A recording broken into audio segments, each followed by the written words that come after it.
Hey guys, welcome to part 2 of your Econ2K03 review. Just to remind you, this is a review of my notes and the important points that I took away from the classes. It may not cover exactly everything that is testable material, but I think it'll give you a good idea of what to expect. So right now we're in 1604 and we see first settlement in Acadia, which is mostly farmers. Now in 1608, Champlain arrives at St. Lawrence and he forms an alliance with the Huron tribe, and Champlain decides to raid the Iroquois, which is a big mistake, and later we'll see why. 1610 rolls around and the Avalon Peninsula is colonized. The British displace the French and the Portuguese from fishing off of Newfoundland. Now, 1613, the Dutch establish New Amsterdam, which is now New York City, and the Dutch form alliances with the Iroquois. So when we look back at 1608, Champlain arrives in the St. Lawrence and forms alliances with the Huron tribe, and he raids the Iroquois. And then in 1613, the Dutch establish in New Amsterdam and form alliances with the Iroquois. So the next 30 years, the Iroquois and the Huron tribe battle for supremacy. Now in 1632, jumping 20 years ahead, the Western Charter is passed. And what was the Western Charter for? It was good for merchants and for fishing rights, not for a whole hell of a lot more. Between 1649 and 1670, we see the emergence of the Coureurs de Bois, which was independent traders. So the independent traders emerge. Between this time, the Iroquois attack the Huron without Champlain this time, and the natives are no longer middlemen in fur trading. Now we must remember that the French were absolutely useless in trapping game, so they used the natives. And now with the Coureurs de Bois emerging, we see the natives no longer being the middlemen in fur trade. So jumping back a little bit, we were just looking at the timeline between 1649 and 1670, but specifically in 1651, the Navigation Act was passed, and which basically stated any goods from Asia, Africa, or America can only come over on British ships. And this was because Britain was trying to become an entrepot, like a central hub for all trade. Now we see the BBK, which is the buy-back keepers, and the buy-boat keepers, and the buy-boat keepers send workers to Newfoundland to settle and fish. These fish were sold to sack ships. Sack ships emerged in the 1600s, and in September, workers would travel home, but not all of them left. So we see colonization and people starting to stay. But one of the big problems with Newfoundland not really developing as a hinterland was the problem that there weren't any women or children staying. So I guess inhabitation just never really happened. So 9 years later, 1660, there are 3,000 inhabitants in the French portion of Canada, so New France, and the number of independent fur traders increases. 1661, 1 year later, all goods from outside of Britain can only come on British ships. So we see another step towards Britain creating itself as an entrepot. Now this part's important. 1663, the Staples Act. Now here are a few points on the Staples Act. No European goods go into British colonies unless loaded in Britain. So yet again, one more step into Britain being an entrepot. Britain attempts to become the central hub. New France becomes a French colony at this time, so this isn't part of the Staples Act, but in 1663, New France becomes a French colony. Colbert is in charge of this colony. France increases subsidies to French colonies. The population of the colony grows, diversification out of fur emerges, like linkages.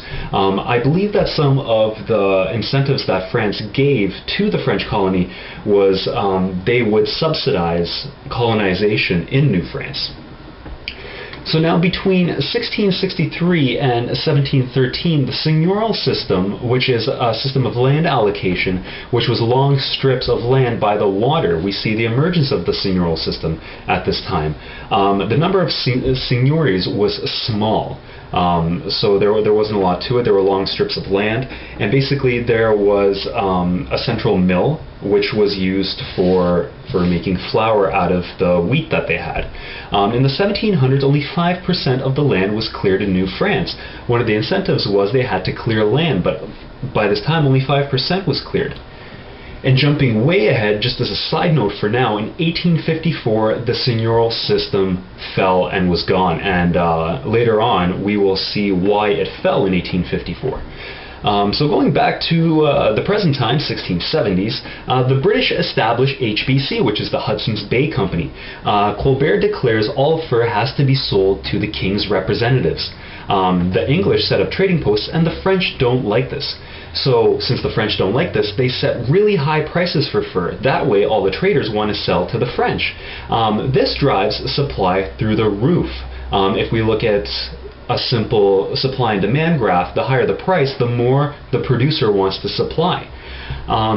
There's a new governor of New France, which is Frontenac, and he likes the idea of expanding the fur trade. In 1673, the duties are placed on colonies trading with each other. 1651 and 1673, everything that is passed is designed to make Britain an entrepot. So the Navigation Act, the Staples Act, all that is designed to make Britain a central warehouse or a hub. 1675, anyone inhabiting Newfoundland had two choices. One, go back to England, or two, go to another colony. This lasted only 2 years because it was simply unenforceable, and Britain was afraid that the French could approach on that land. Between 1675 and 1681, settlement occurred, but it was not formal. Those that stayed did so to get the best harvest, the best catch. Britain tries several times to colonize, but fails because there are no women and children, as previously said. Merchants were against colonizations. The merchants worried that locals would get the best fish, and would, and ship captains were no longer be acting site captains. The British liked the idea of colonization so that France does not approach on the land. They did not like the idea, on the other hand, because of migratory fishing, and because of migratory fishing was good naval training.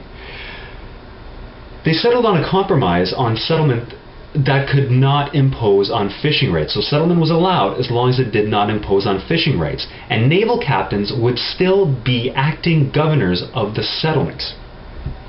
In 1685, there was the introduction of the playing card system, and what this system basically was for whatever reason, whether it be pirates, whether it be storms, whether it be ships just being late, money didn't arrive. And if money didn't arrive, they had to replace the money somehow, so they used playing cards. Playing cards had different denominations, and they were signed by whatever captain there was at the time, so they could be used as money. So that was basically the first sort of introduction of the fiat monetary system, which is like putting faith in the money that it has some sort of value. It's not backed by anything. And this system lasted 20 years. 5 years later, in 1690, the credit system begins to dominate.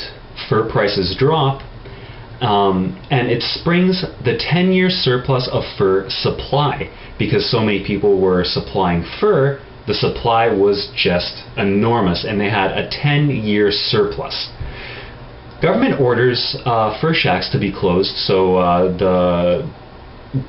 the fur shacks that France was against, that's why they increased the price of fur, so it's only traded to the king's representatives, they were closed.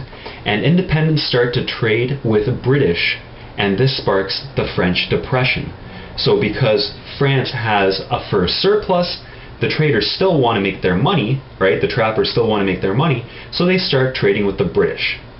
Now in 1699, we see the Newfoundland Act. And what this act is basically the British want to have that land.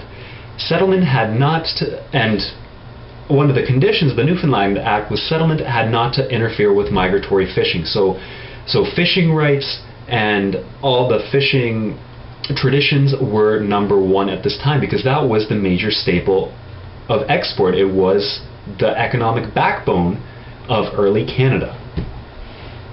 In 1729, naval commanders would be the governors of the settlements.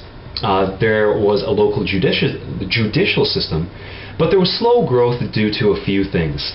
It was isolated, there was harsh weather, There were long winters. Well, as we all know, luckily we're in the summer right now. Well, I'm recording this in the summer. There was little agricultural potential, and there really still is, and there was no economic future beyond fishing. In 1713, we see the Treaty of Utrecht. This means that the British are now in control.